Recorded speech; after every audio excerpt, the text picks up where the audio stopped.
శివ శివ అంటూ జపించిన హృదయం పవిత్రమయ్యే, గంగాధరుడా నీ జటాజూటం లోకం కాపాడే.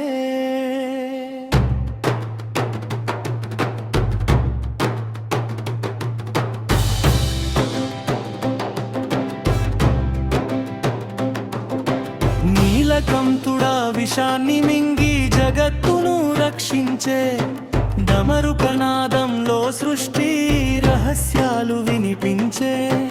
కైలాసగిరిలోని ధ్యానం భక్తులను మైమరపించే.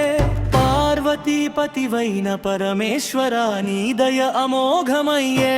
త్రినేత్రుడా నీ చూపే అజ్ఞానాన్ని దహించే, నందివాహనంపై విహరించే మహాదేవుడివయ్యే.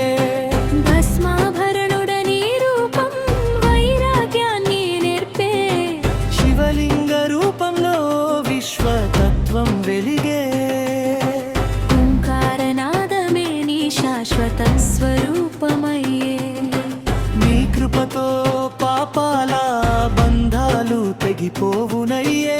రుద్రాక్షమాల ధరించిన భక్తులు నీకై తపించే.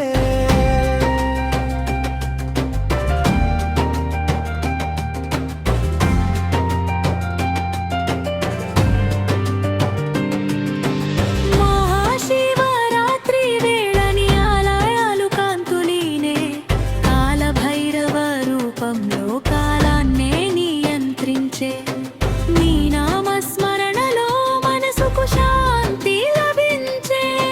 పశుపతినాథుడా జీవజలానంతా కాపాడే.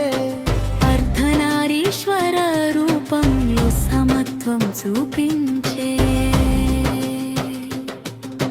నీ తాండవన నృత్యంలో సృష్టి లయలు కనిపించే. హర హర మహాదేవ అంటూ లోకం నిన్ను స్తుతించే.